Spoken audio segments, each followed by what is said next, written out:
Hi, it's Shelley Hoffman with an episode in PAC-B TV of Ask the Expert. And today I'm here with Barb Stone.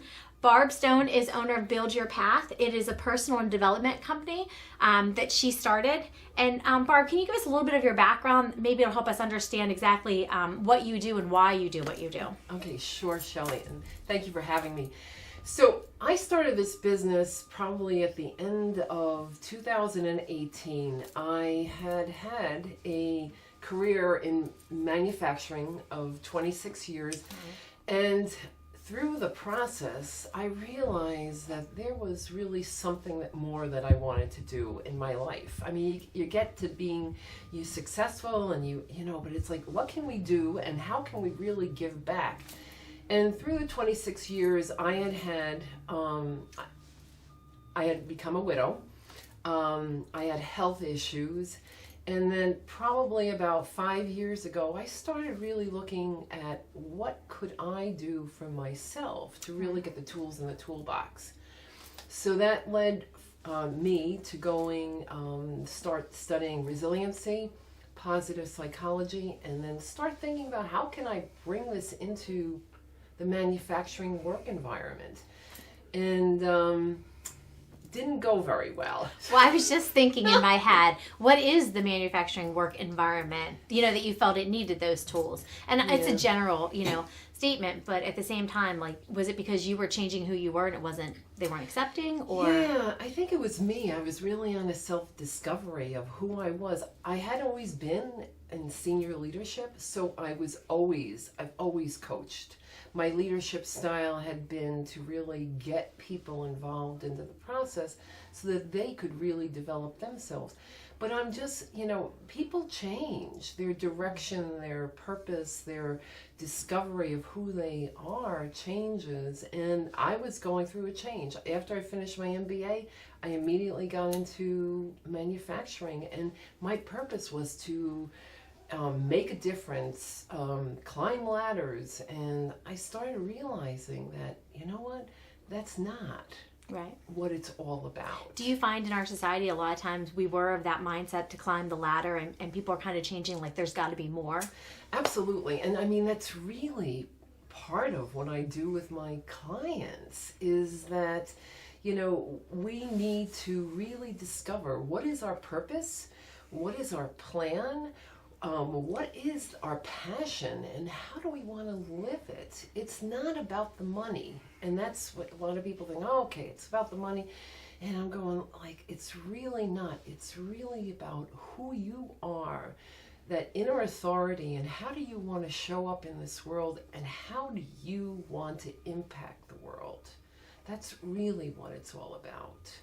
And you find that since you started down this path that you're happier, like you found more of your passion or what you're trying to do outside of the world that you were in prior? Yes. So first of all, the development of the business, it's a whole, nobody could prepare me for what I had to do as far as just, learning about business, getting myself out there again in a way, networking, social media. But I ended up I'm doing things now that I am finding so purposeful for myself in really making a difference in coaching individuals, whether it's personal or professional, in trying to get them to really live their life, because I think it's our ability to create the legacy that we want to be remembered for. Right. So.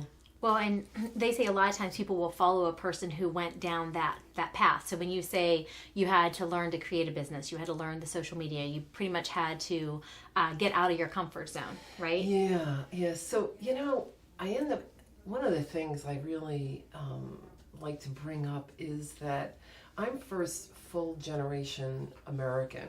My father was from Poland, my mother was born here. But her parents were from Poland, and I didn't have the typical upbringing of, somebody who was of American descent. It was different. I graduated from high school when I was 16. I was supporting the roof over my head. I was in Syracuse when I was 18 years old, and I didn't have a straight path. But one of the things I wish that I had was somebody to guide me along and telling me that, I'm okay. So at 18, I, eventually got a full-time job, and I went to school part-time, got my undergrad degree. Then I decided I got married, and I wanted to get my MBA because I wanted to do more. I wanted that, that American dream. And I did. And then that's what got me into manufacturing. But the thing about it is that I've lived the path where I recognized that I needed guidance. And so what I'm doing now through additional coaching, leadership training, is really wanting to guide individuals for them to really find out who they are and how they need to be and how do they need to show up in the world. And it has been an amazing heartfelt discovery for myself, but really for my clients. And that's what it's all about. When you see the change, when you see the evolution, and when you see people, I'm just a guide. That's Right. all I am in trying to bring things out of individuals. Right, because they have to do it themselves. Yeah. Right. They, one of the things is it's not easy work. It's hard work. It's about the self-discovery. It's really about looking within and trying to reveal what is really going on, and then really what are the obstacles. I have to end up sharing. I had a gentleman who came into my office, and he decided that he wanted to coach with me. And I have 2 chairs, and there is a box of tissues next to one of the chairs, and he goes, "What is that for?" And I said, "Well, sometimes, there's discovery, and we, people get emotional about it." And he's going, "Well, that's not going to be me." In half an hour, he was in tears, because it's just about people get a chance to just be heard. Right. Be witnessed. I just hold the space for them. I try to listen to what's going on, asking them powerful questions so that they can find the discovery that they need. Because ultimately, one of the things I believe in is that people are naturally creative, resourceful, and whole. They have the answers within. It's just a matter of me listening, asking them the questions, and being able to pull it out. I have some friends that work with coaches, personal development, Yep. and they always say it feels safe. So you can Yes. mention your insecurities, you can talk something out, and you're not being judged. Yeah. Correct? Correct. Yeah, so one of the first things I really do is trying to define what we call designed alliance. The designed alliance is the safe, confidential space, and letting them know that this is how it's going to be, and that also that they have this chance to really help design a coaching relationship. They're allowing me to coach them, but they also end up saying, what do they need and what's really going on? So it's really about creating that confidential space, that safe designed alliance. And we design it as we go along, because things will change depending upon where they are at a particular point in time. Well, and I would think as they go through and they're making changes, maybe the goal that they thought they had when they first met you or a coach would change a little bit as they're going down that path. Absolutely. So one of the things that we do as a coach, we call it dancing with the client. Okay. When they start moving in another direction, or as they really start discovering, I really call it a lot of just think about an onion, the different layers, and as they start revealing what's going on, some things may change, that they will need to go down, and that goal will be revealed, or the goal will be changed, and then that's what we work on. It's about the client. The client comes to me with a topic. In the beginning, there is a lot of discovery of values, purpose. Who is this inner authority that they're really looking at?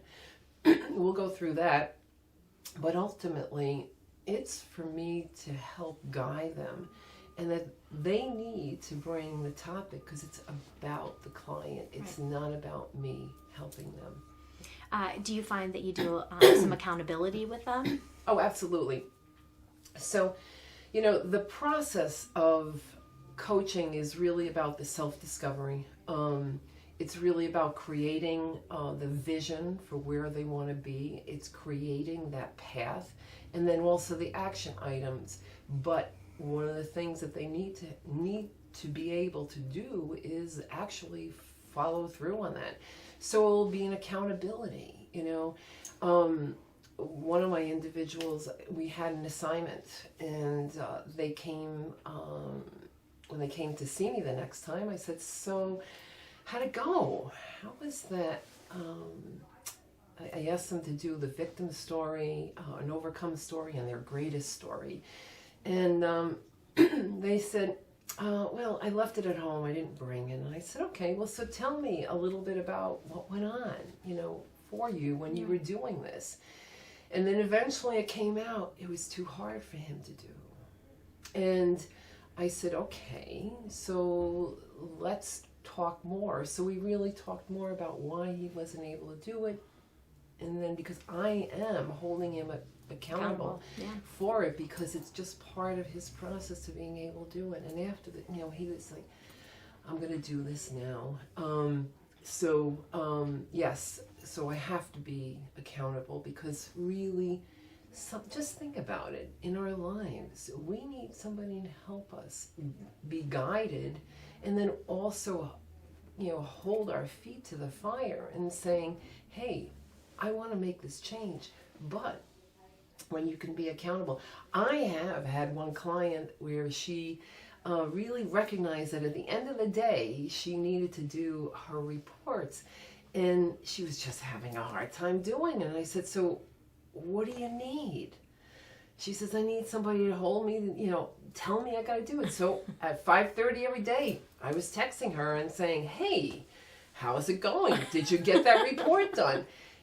That's what she needed to do. And yes, but that's what I do to be able to ensure that I really want to see them succeed. Not because of me, but because of them, because they really want to make a difference. They come to me hungry, so I want to support them in where they want to go. That makes sense. The other thing that comes to mind when you're talking is in our society, when you achieve a goal or something amazing happens, if you tell the world about it, you're seen as a one-upper or a bragger. So to have a person helping with your development who wants to see you succeed, that's in that path with you, on the path with you, it's got to feel good when someone calls you, and it's that safe place of guess what happened, and it's somebody to share the joy that knows how, like you would know, or the coach would know how hard they worked to get there. Yeah. At the same time, people need to be supported, and they need to be acknowledged for the work that they do. And development, we need to constantly be working on ourselves. I sat at the panel discussion on leadership and development, and one of the individuals ended up stating, if you are not developing, you're dying. So just think about it from a personal level or a professional level, wherever you're at. Every single day, there's something we need to learn. There's something that we need to do. We need to be able to set that intention on a daily basis that says, I really want to learn. I want to make a change. I really want to impact myself and the people around me. Because when we can do that, that's when we're really making a difference. But people need to be acknowledged and need to be patted on the back. It's not like you need to go out there. It's sometimes that silent leader, that silent volunteer that does need to be acknowledged. It's like what you have done in this community. It was great to see you acknowledged for that. And I forgot about that for a second, but thank you. No, yeah. But you've done a lot to be able to support this and making a change. And so why not? support you and uplift you. So, in the coaching environment, that's what I do. I need to call them out when they're not doing things, and I need to really be, very, everything's out on the table. But at the same time, when they are doing the work, they need to be acknowledged for it. Well, and it seems like in our society, there's a lot more entrepreneur. People are opening up businesses, they're branching out. Yep. And you do feel like you're kind of out there on your own. Yep. And that's why a lot of personal development coaches like yourself who have gone down that road, have gone that path, started your own business then, and took the steps. Because people will sometimes say to me, well, what would a coach do for me? What does a personal development person? And that's one of the reasons we asked you to come here today, is because what does that person do? And that's what you're kind of saying. It's it's helping them with the tools that they already have inside. Yes. Right? Yep. Just helping to bring those out. Yeah, and helping them get the direction and finding the resources that they need to be able to do. I ended up, when I started my practice last year, I had a coach that came to me that wanted help on how to coach. She was starting her business, but she didn't get all the skills to being able to understand what coaching was really all about. So we worked through that. It's about the client defining what they want and really being able to guide them and end up saying, hey, this is the direction I really think I need to do. And so what we'll do is we'll put the plan in place. What are some of the milestones that you need to be able to put in place to being able to walk down that road? And it's all about them. It's all about their discovery from there. Oh, nice. Is there anything else you could think of as far as if somebody's on the border about reaching out to somebody, as far as personal development coach, anything that they could do some research on, or ways to find somebody that would be a good fit for them? Yeah, I think that it's interview people. One of the things I do is I do sample sessions. I mean, why not? When you're going and you're looking for a financial advisor, you want to find somebody who's going to fit your, fit Right. with you. And the same thing with a coach, talk to people, talk to your, potential coach, get a sample session, find out about the process. I have like an 8-page discovery that I put people through, because I really want them to start thinking about what it is, who are they, and asking some probing questions so that they can really start saying, hey, this is where I want to go. And one of the things that I do as a leadership coach, and I end up talking about, you are a leader whether it's personal or from a professional point of view. And there are really 5 ways of looking at yourself as a leader. One is being who you are leading yourself. Mm-hmm. Because this is where we really need to define who our values are, where we are at, what is our life purpose. And then there's the leader from the side. It's like when you're partnering with somebody in a family or you're working in business, you have to lead with people on the side. So how does that relationship look like? The next thing is you always come back to center, you always come back to yourself, but then you can lead from ahead, lead from in the front. If you are leading a family or you are leading a company, who is that you are being as a visionary? Come back to center as far as being your own self. And then there's a leader from behind. Just think about as your role as a parent or as a role running a business. You are really guiding and supporting people, because that's what that needs to happen at times. And then the other leader is the leader from afar. And that's like when you walk into the room and you start figuring out what's really going on in the room. How do you need to be in that room? Are you sensing tension? Are you sensing happiness? But that's where that intuitive self comes in. So that's part of the leadership part that I end up doing. And it's up to the individuals to do. There's a lot of people out there. Do your research and call people and ask them for a reference. I think that for the most part, you want the right fit for you. Look at their website. Look what's going on. Follow them on social media. What is it that's going to resonate with you, so that they can work with you to be able to draw the right thing out? That sounds a really good description of how people can get started on the process. Yep. So, well, thank you for being here today with us, Barb. It was very informative. A lot of information out there that you provided for personal development and growth. Because, like you said, it's always good to be working on yourself. Yeah. Almost every day. So, if you have any more questions for Barb or questions about professional development coaching in general, message us at PAC-B TV. And again, if there's another profession out there that you'd like to learn a little bit more about, let us know. We'll bring that person in. We'll ask them the questions as well. So everybody have a great day.